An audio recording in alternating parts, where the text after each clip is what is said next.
Let me start with something very, very specific. முன்னாடி ஏதாவது 10 years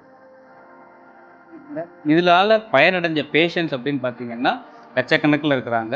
இவர் பண்ணின சர்ஜரிஸ் மட்டுமே 20,000க்கும் மேலே. பேஷனில் தான் நான் வந்து சூஸ் பண்ணி நான் எம்பிபிஎஸ் வந்து தஞ்சாவூர் மெடிக்கல் காலேஜ் ஜாயின் பண்ணேன். மோட்டிவ் என்னன்னா உலகத்தரம் வாய்ந்த சிகிச்சை கிடைக்கும்.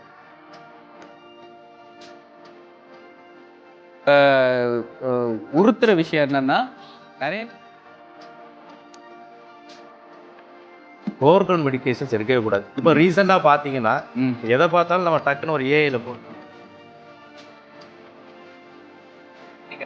இதெல்லாம் நான் தெரிஞ்சுக்கிட்ட விஷயங்கள், தெரியாத விஷயங்களை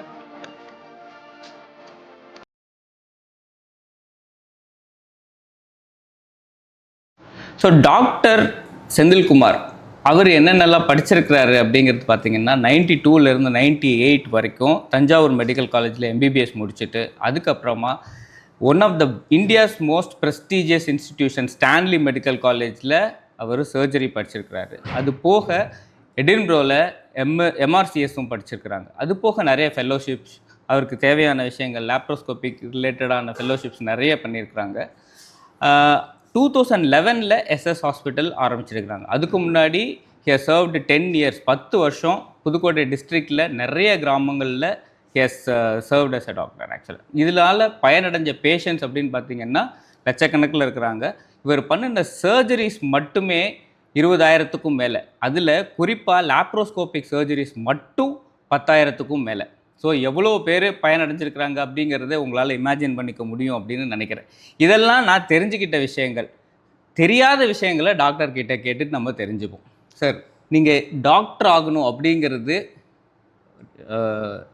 ஒரு எதிர்பார்த்து நடந்ததா? நீங்கள் ஒரு குறிக்கோளை வச்சு நான் டாக்டர் தான் ஆவேன் அப்படின்னு சொல்லிட்டு சின்ன பிள்ளையிலேருந்தே நீங்கள் டிஸ்டன்டாக நடந்ததா, இல்லை நீங்கள் அதை எப்படி பண்ணீங்க அப்படிங்கிறது நீங்கள் சொல்லுங்கள். அது வந்து நம்ம சின்ன குழந்தையில நான் ஒரு ப்ரைமரி ஸ்கூலில் வந்து நான் படித்தேன். இங்கே புதுக்கோட்டை டிஸ்ட்ரிக்டில் தான். இது புதுக்கோட்டையில் கிடையாது. இங்கேருந்து ஒரு ரிமோட் வில்லேஜ் அரௌண்ட் ஒரு 60 கிலோமீட்டர்ஸில் ஒரு சின்ன ஒரு ஹேம்லெட், அதாவது ஷீஸ்வரில் உள்ள ஹேம்லெட் மீமிசல் ஊரில் தான் நான் என்னோட ப்ரைமரி ஸ்கூல் படித்தேன். அப்போ அந்த ஊர் எப்படின்னா, இப்போ வந்து நம்ம இவ்வளோ டிரான்ஸ்போர்ட்டேஷன் எல்லாமே இருக்குது, எல்லாமே நம்ம ஈஸிலி அக்சசபிள். இப்போ வந்து பஸ் டிரான்ஸ்போர்ட் இருக்குது, இல்லைனா 2 வீலர் கார், இது மாதிரி அவ்வளோ ஃபெசிலிட்டிஸ் இல்லை. 30-40 இயர்ஸ் முன்னாடி இங்கே கிடையாது. அப்போ நான் ப்ரைமரி ஸ்கூல் படிக்கிறேன். எங்கள் ஃபாதர் வந்து அங்கே வந்து ஒரு டீச்சராக ஒர்க் பண்ணிட்டு இருந்தாங்க. அப்போ அங்கே வந்து நாங்கள் ட்ரீட்மெண்ட்னு பண்ணோம்னா we have to travel 2 to 3 hours to get the treatment from Pudukkottai or nearby ஒரு டவுன் அறந்தாங்கிற ஊருக்கு வரணும். நம்ம ட்ராவல் பண்ணுறதுக்கு ஒன்றும் அக்சஸ் இருக்காது. வந்தாலுமே டாக்டர்ஸுமே அந்த அளவுக்கு கிடையாது. அப்போ வந்து என்னோடய ஃபாதரோட மோட்டிவேஷன் வந்து நம்ம வந்து இந்த மாதிரி வந்து ஒரு ரிமோட் வில்லேஜில் இருப்போம், நிறைய பேருக்கு வந்து அந்த மெடிக்கல் ஃபெசிலிட்டிஸ் அக்சசிபிளாக கிடையாது. இப்போ நம்ம வந்து இந்த மாதிரி மெடிக்கல் ஃபெசிலிட்டிஸில் போய் சர்வ் பண்ணலாம், புவர் பீப்புளுக்கு சர்வ் பண்ணோம்னா ஃபியூச்சர் பெட்டராக இருக்கும். நம்ம உள்ள மக்களும் வந்து இங்கே உள்ளவங்க வந்து அவங்களோட ஸ்டேட்டஸ் இம்ப்ரூவ் ஆகும், ஹெல்த் கேர் வந்து எல்லாருக்கும் ஈஸியில் அக்சசபிளாக இருக்கும்னு ஒரு மோட்டிவேஷன் கொடுத்தாங்க. அந்த மோட்டிவேஷனில் தான் நான் வந்து இந்த மெடிக்கல் ப்ரொஃபஷனுக்கு சூஸ் பண்ணேன். ஓகே, சூஸ் பண்ணி நம்ம அதுக்கப்புறம் செகண்டரி ஸ்கூல்ஸ் வந்து நம்ம புதுக்கோட்டைக்கு வந்தோம். ஸ்டில் அந்த புதுக்கோட்டையில் நான் வந்து ஸ்டடீஸ் பண்ணினாலுமே நேட்டிவ் வந்து நம்ம அந்த ரிமோட் வில்லேஜை தான் ஃபாதர் மதர் அங்கே தான் இருந்தாங்க. ஓகே, இங்கே வந்து பார்க்குறப்ப நான் பல இந்த இல்லண்ட் அரௌண்ட் புதுக்கோட்டை டிஸ்ட்ரிக்ட் வில்லேஜ்லேருந்து நிறையா ஸ்டூடெண்ட்ஸ் கூட படிக்கிறப்ப தான் தெரிஞ்சுது அவங்கவுங்க ஊரில் வந்து அவங்க எவ்வளோ மெடிக்கல் ஃபெசிலிட்டிஸ் கஷ்டப்படுறாங்க அப்படின்னு சொல்லிட்டு. அந்த மோட்டிவேஷனில் தான் நான் வந்து சூஸ் பண்ணி நான் எம்பிபிஎஸ் வந்து தஞ்சாவூர் மெடிக்கல் காலேஜ் ஜாயின் பண்ணேன். இப்போ எங்களோட மோட்டிவ் என்னென்னா உலகத்தரம் வாய்ந்த சிகிச்சை கடைக்கோடி மக்களுக்கும் அப்படின்றது எங்களோட மோட்டிவ். நான் தஞ்சாவூர் மெடிக்கல் காலேஜ் ஜாயின் பண்ணி எம்பிபிஎஸ் நான் 98ல் கம்ப்ளீட் பண்ணதுக்கப்புறம் நான் கவர்மெண்ட் சர்வீஸில் ஜாயின் பண்ணேன். ஏன்னா நமக்கு வந்து புவர் பீப்புள் ரீச் ஆகணும். அப்புறம் கவர்மெண்ட் சர்வீஸ் போனால் தான் புவர் பீப்புள் ரீச் பண்ண முடியும். கண்டிப்பாக அந்த ஒரு சர்வீஸில் வந்து ஒரு 11 இயர்ஸ் நான் இருந்தப்போ each and every village Pudukkottai டிஸ்ட்ரிக்டில் எல்லா வில்லேஜுக்குமே நான் போயிருக்கேன். ஏன்னா கேம்ப் மூலியமாக போயிருக்கோம், நாங்களே கேம்ப் ஆர்கனைஸ் பண்ணியிருக்கோம். போய் அங்கே போய் எல்லா வில்லேஜஸ் போகிறப்பையும் அவங்க எந்த அளவுக்கு வந்து ஹெல்த் ஃபெசிலிட்டிஸ் இல்லாமல் இருக்காங்க, எவ்வளோ அவேர்னஸ் லேக்கிங் இருக்குது, இந்த ஃபுட்டு எப்படி எடுத்துக்கணும் எடுத்துக்கூடாது, இந்த மாதிரி நிறையா லேக்னு அவங்களுக்கு இருந்தது. அதை வச்சு தான் நம்ம வந்து இந்த இன்ஸ்டியூட் வந்து நாங்கள் எஸ்எஸ் ஹாஸ்பிட்டலில் 2011 ஸ்டார்ட் பண்ணோம். இந்த மோட்டிவில் தான் நாங்கள் இப்போ வந்து தரம் வாய்ந்த சிகிச்சை கடைக்கோடி மக்களுக்கும் போன்ற மோட்டிவில் தான் இப்போ ஒர்க் பண்ணிகிட்ருக்கோம். Very nice sir, very nice. ரொம்ப அழகாக நீங்கள் சொல்லியிருந்தீங்க உங்களுக்கு என்னென்னலாம் நடந்துச்சு அப்படிங்கிறது, எதனால் வந்துட்டு புதுக்கோட்டை அப்படிங்கிறது. ஏன்னா நிறைய பேருக்கு வந்துட்டு கார்ப்பரேட் ஹாஸ்பிட்டல், அதுவும் சர்ஜரி முடிச்சுட்டு இந்த மாதிரி எடின்பரோவில் போய் நீங்கள் எம்ஆர்சிஎஸ் முடித்தவங்களுக்கெல்லாம் கார்ப்பரேட் ஹாஸ்பிட்டல்ஸில் லட்சக்கணக்கில் சம்பளம் கொடுத்துட்டு வேலைக்கு எடுத்துகிட்டு வரலாம். நீங்கள் ஏதாவது ஒரு மெட்ரோபாலிட்டன் சிட்டியில் சென்னையிலையோ மும்பையிலையோ இல்லை டெல்லியிலையோ நீங்கள் எங்கேனாலும் போய் செட்டில் ஆகிருந்துருக்கலாம். ஆனால் உலகத்தரம் வாய்ந்த சிகிச்சை கடைக்கோடி மக்களுக்கும் சொல்லிட்டு நீங்கள் புதுக்கோட்டையில் ஸ்டார்ட் பண்ணுறீங்க. புதுக்கோட்டை சரௌண்டிங்கில் இருக்கிறது நிறைய கிராமங்கள் இருக்குது. அதில் இருக்கிற எல்லாருக்குமே வந்துட்டு நம்ம சர்வீஸ் நம்ம போயிட்டுருக்குது, நம்மளால் நிறைய பேர் பயனடைஞ்சிட்டு இருக்கிறாங்க அப்படிங்கிறது ரொம்ப ரொம்ப பெருமைப்படக்கூடிய ஒரு விஷயம் சார் ஆக்சுவலாக. ஸோ நான் வந்து இந்த எபிசோட் ஃபுல்லாக பித்தப்பை கேல் பிளாடர் டிசீஸ் அப்படிங்கிறத பற்றி கவர் பண்ணணும் அப்படிங்கிறத நினச்சேன். நிறைய விஷயங்கள் இங்கே இருக்கிற சரௌண்டிங்கில் அந்த மாதிரி ப்ராப்ளம்ஸ் இருக்கிறதும் நிறைய இருக்குது அப்படிங்கிறதுனால. ஸோ பித்தப்பை அப்படிங்கிறது என்னது, அதோட ஃபங்க்ஷனாலிட்டி என்னது, அதனால என்னென்ன, ஏன்னா நிறைய பேருக்கு அதில் கல் வரும் அப்படிங்கிறது வரைக்கும் எனக்கு தெரிஞ்சு வச்சுருப்பாங்க. ஆனால் அது எதுக்காக இருக்குது, ஒரு டீ நிறைய குடிச்சா பித்தம் ஜாஸ்தி ஆயிரும் அப்படிங்கிற மாதிரி செல்ஃப் மெடிக்கேஷனுங்கிறதும் நிறைய விஷயங்கள் நடந்துட்டு இருக்கு. இதை பற்றி நீங்கள் கொஞ்சம் தெளிவாக நீங்கள் சொன்னீங்கன்னா நல்லாயிருக்கும் சார். பித்தப்பைங்கிறது வந்து நார்மலாக நம்ம உடம்புல உள்ள ஒரு ஆர்கன், அதாவது ஒரு சைலண்ட் ஆர்கன். நம்ம அது ஒரு ஸ்டோர் ஹவுஸ் ஆஃப் பைல்னு சொல்லுவோம். கல்லீரலுக்கு கீழே வந்து ஒரு சின்னதாக ஒரு ஆர்கன் அது. அதோட மெயின் ஃபங்க்ஷன் என்னென்னு எடுத்துட்டோம்னா, நம்ம நார்மலாக வந்து நம்ம ஃபேட்டி ஃபுட் எடுத்துப்போம், கார்போஹைட்ரேட் ஃபுட் எடுத்துப்போம், ப்ரோட்டீன் ஃபுட் எடுத்துப்போம். இந்த மாதிரி மிக்சட் ஃபுட் எடுத்துகிட்டு இருக்கப்போ மெயின் ஃபங்க்ஷன் வந்து ஃபேட் டைஜஷனுக்காக உள்ள ஆர்கன் அது. ஒன்ஸ் நம்ம ஃபேட்டி மீல் எடுத்தோடனே அதை கண்ட்ராக்ட் பண்ணி அந்த பைல் வந்து நம்ம இன்டெஸ்டைனில் போய் நம்ம ஃபேட் டைஜஷனாக எயிட் பண்ணும். அது இல்லாமல் நம்ம வந்து விட்டமின்ஸ் வந்து நம்ம பாடிக்கு ரொம்ப இம்பார்ட்டன்ட். அதில் நிறைய விட்டமின்ஸ் இருக்குது. அதில் வந்து ஃபேட் சாலிபிள் விட்டமின்ஸ் நம்ம சொல்லுவோம், ஏடிஇகேன்னு சொல்லுவோம். அந்த விட்டமினோட அப்சார்ப்ஷனுக்கு இது மோர் இம்பார்ட்டன்ட். நம்ம வந்து ஒவ்வொரு விட்டமினுக்கு ஒரு ஃபங்க்ஷன் இருக்குது. தேர்ட் ஃபங்க்ஷன் நம்ம எடுத்துட்டோம்னா, இது வந்து ஒரு indirect way of doing antimicrobial activity. இது எப்படின்னா, நம்ம பாடியில் வந்து பாக்டீரியல் ஃப்ளோரா நிறையா இருக்கும். அதில் வந்து ஹார்ம் பண்ணக்கூடிய பாக்டீரியாவும் இருக்கும். நம்ம வந்து நம்ம நல்லா குட் நம்மளோட ஃபங்க்ஷனுக்கு நல்லது பண்ணக்கூடிய பாக்டீரியாவும் இருக்கும். அந்த பாக்டீரியல் ஃப்ளோரா வந்து நம்ம இன்டெஸ்டைனில் மெயின்டைன் ஆனால் தான் நம்ம வந்து நம்ம கட் டைஜஷன் எய்ட் ஆகும், நம்ம பாடி ரெசிஸ்டன்ஸ் மெயின்டைன் ஆகும், ஒரு ஹார்மோனிக் இருக்கும். அந்த ஃபங்க்ஷனுக்காக உள்ளதான் அது. நார்மலாக இந்த கேல் பிளாடரை வந்து நம்ம அந்த பைலே வந்து 20 டைம்ஸ் ரீசைக்கிள் பண்ணி நம்ம ரீசைக்கிள் பண்ணுறதுனால கேல் பிளாடர் ஃபங்க்ஷன் வந்து நம்ம ஃபேட் டைஜஷனுக்கு வந்து நம்ம எய்ட் பண்ணுது. இதுதான் யூஸ்வலாக உள்ள நம்ம கேல் பிளாடர் ஃபங்க்ஷன். ஒரு storehouse of the bile. Okay okay fine sir. இந்த கேல் பிளாடர் டிசீஸ் அப்படிங்கிறது எல்லாமே வந்து நம்ம நிறைய ஆயிலி ஃபுட்டு சாப்பிட்றதுனால நம்மளுக்கு நிறைய வரும் அப்படிங்கிறது ஒரு எல்லாருக்குமான ஒரு புரிதலாக இருக்குது. அது நிஜம்தானா? ஆயிலி ஃபுட்டு நிறைய சாப்பிட்றது வந்துட்டு தப்பு தானா? அதை பற்றி நீங்கள் சொன்னீங்கன்னா கரெக்டாக இருக்கும் சார். நம்ம ஆயிலி ஃபுட்ஸ் வந்து நம்ம எப்போயுமே அந்த ஆயில் இருந்தால் ஃபுட் ரொம்ப டேஸ்டியாக தான் இருக்கும். ஆமாம், எல்லாமே வந்து ஆயில் எடுத்துட்டோம்னா, கீ எடுத்துக்கிறோம், ஒரு ஆயிலி ஃபுட் எடுத்துக்கிறோம்னா நிறையா டேஸ்டியாக நம்ம எல்லாமே சாப்பிடுவோம். பட் ஆயிலி ஃபுட்டு மட்டுமே ரீசன் நம்ம எடுத்துக்க முடியாது. இது மிக்சர் ஆஃப் சிம்டம்ஸ், அதாவது மிக்சர் ஆஃப் ஃபுட்ஸு. நம்ம இது இல்லாமல் வந்து ஒரு ஏஜ் அந்த ஜெண்டர்னு எடுத்துக்கிட்டோம்னா, நம்ம ஒரு 40 years, அதே மாதிரி ஃபீமேல் ஜெண்டர் அவங்களுக்கு வந்து மோர் காமனாக வந்து இந்த கேல் பிளாடர் ஸ்டோன்ஸ் வரும். அதை நம்ம சிம்பிளாக சொன்னோம்னா ஃபேட்டி, ஃபெர்டைல், ஃபீமேல் 40 அப்படின்னு சொல்லுவாங்க. அந்த 4Fன்னு சொல்லுவாங்க. அந்த மாதிரி உள்ள பாப்புலேஷன் வச்சு பார்த்தா ஃபீமேல்ஸுக்கு மோர் காமனாக இருக்கும். ஓகே. அது இல்லாமல் ஸ்ட்ரெஸ் நம்ம இப்போ யாருமே வந்து நார்மலாகவே ஆக்டிவிட்டிஸே கிடையாது. மார்னிங் எழுந்ததுலேருந்து நம்ம நைட் தூங்குற வரைக்கும் ஒரு ஸ்ட்ரெஸ்ஸாகவே ஓடிட்டே இருக்கும். அந்த ஸ்ட்ரெஸ் ரிலேட்டடில் வந்து நம்ம வந்து ஸ்டீராய்டு ஹார்மோன்ஸ்னால வரும். இல்லை நம்ம வந்து ஸ்டீராய்ட்ஸ் வந்து ட்ரீட்மெண்ட்டுக்காக நம்ம எடுத்துப்போம். அந்த ட்ரீட்மெண்ட் எடுக்கிறதுனாலேயே நம்மளுக்கு வந்து அந்த கேல் பிளாடர் ஸ்டோன்ஸ் வந்து ஸ்டீராய்டுனால வந்து கேல் பிளாடரோட ஃபங்க்ஷன் குறையிறப்ப ஸ்டாக்னேட் ஆகும். அப்போ வந்து கொலஸ்ட்ரால் கண்டென்ட் ஜாஸ்தியாகிறப்ப அந்த ஸ்டோன் ஃபார்ம் ஆக சான்சஸ் இருக்குது. இப்போ ரீசெண்டாக இன்னொரு இதுன்னு பார்த்தா ஒபிசிட்டி. பட் தோஸ் டேஸ்லாம் வந்து நம்ம வந்து எல்லாமே மால் நரிஷ்டாக தான் இருந்தோம். ஈவன் பார்த்தீங்கன்னா எல்லா இடத்துலையுமே நம்ம நிறைய ஜங்க் ஃபுட் சாப்பிட ஆரம்பிச்சிட்டோம், ஃபேட்டி ஃபுட் சாப்பிட ஆரம்பிச்சிட்டோம், ஃபாஸ்ட் ஃபுட் சாப்பிட ஆரம்பிச்சிட்டோம். அதில் வந்து பார்த்தா ஒபிசிட்டி ஒரு ரீசன். அது இல்லாமல் இன்சுலின் ரெசிஸ்டன்ஸ், டயபெட்டிஸ், இது எல்லாமே வந்து நம்ம கேல் பிளாடர் ஸ்டோன் ஃபார்ம் ஆகிறதுக்கு ஒரு ரீசன்.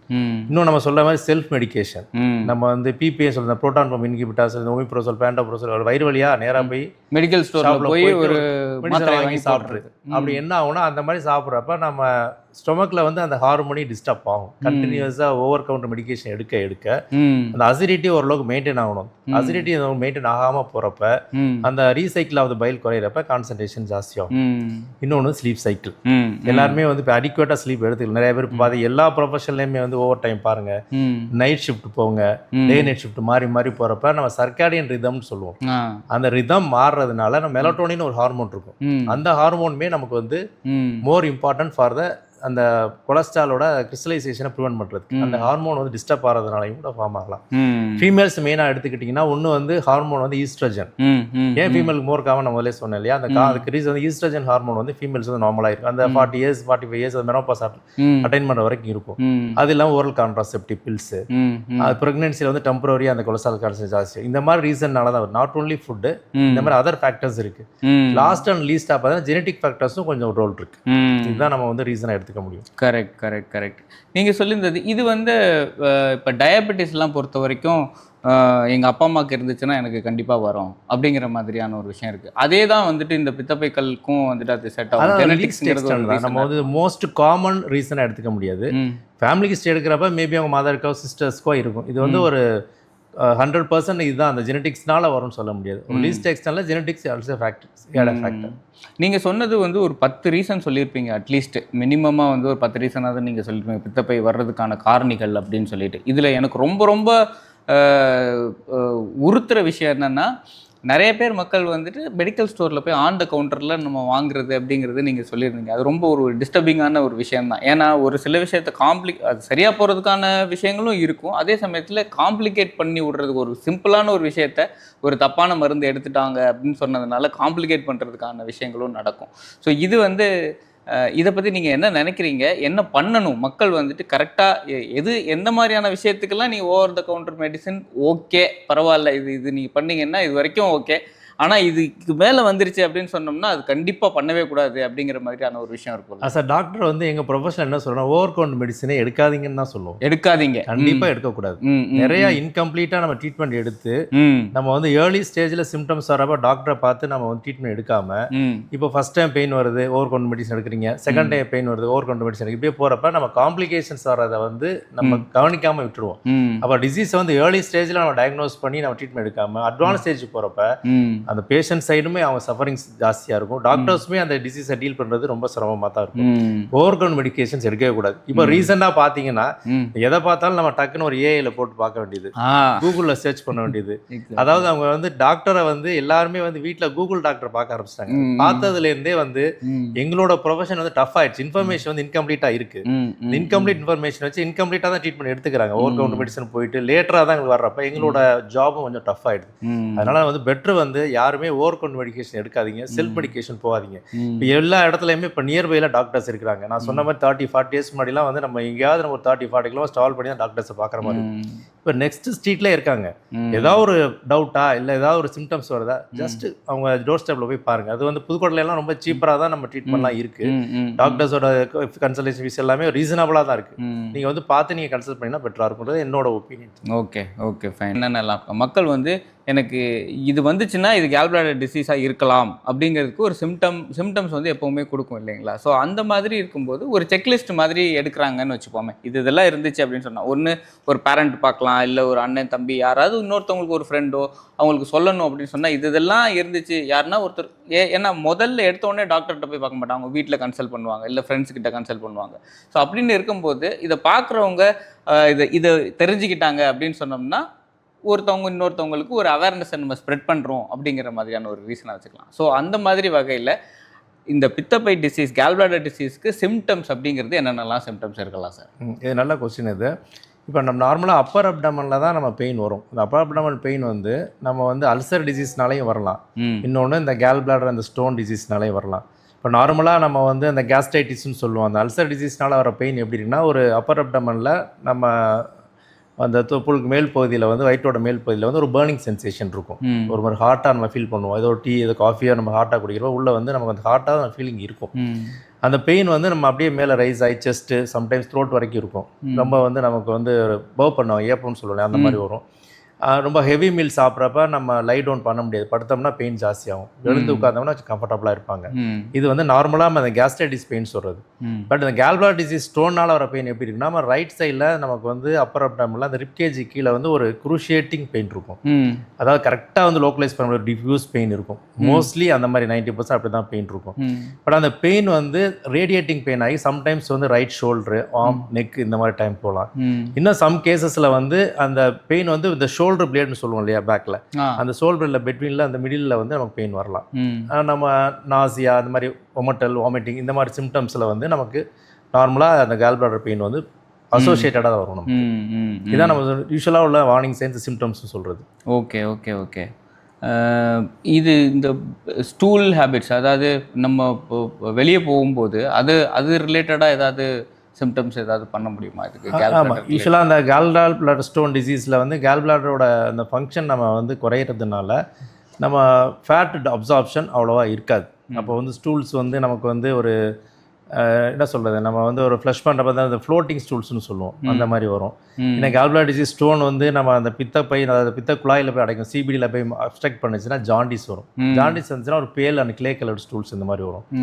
யூரின் வந்து நம்ம அடுத்து யூரின் எடுத்துக்கிட்டோம்னா டார்க் கலர்ட் யூரின், இந்த மாதிரி சிம்டம்ஸும் அசோசியேட்டடாக கேல் பிளாடர் டிசீஸில் வரலாம். Okay okay okay, fine fine sir.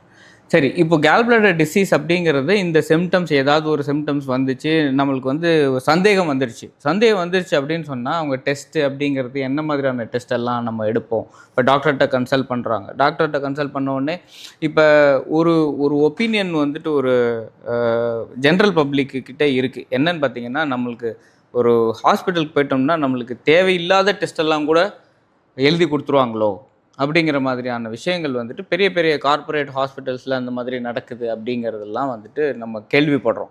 அப்படின்னு இருக்கும்போது ஒரு பேசிக் அவேர்னஸ், இந்த ரிலேட்டட் டெஸ்ட் இதெல்லாம் தான் அப்படிங்கிறத மாதிரி சொல்லிட்டீங்க அப்படின்னு சொன்னால் that will be beneficial sir actually. Okay, இப்போ கேல் பிளாடர் ஸ்டோன்ஸ் வந்து ஒரு 80% வந்து ஏசிம்டமேட்டிக் தான். பேஷண்ட்ஸ் வந்து வேறு ஏதாவது ரீசன்ஸ்க்கு நம்ம வந்து ஸ்கேன் எடுக்கிறப்ப வந்து நம்ம யூஸ்வலாக அந்த கேல் பிளாடர் ஸ்டோன்ஸ் வந்து நம்ம டயக்னோஸ் பண்ணுவோம். பட் ஸ்பெசிஃபிக்காக கேல் பிளாடர் ஸ்டோன்ஸுக்கிறத வந்து டெஸ்ட் எடுத்துட்டோம்னா நம்ம ஒரு இன்வெஸ்டிகேஷன், அதாவது ultrasonogram, simple and reliable test, easily accessible வந்து அல்ட்ராசோனோகிராம்.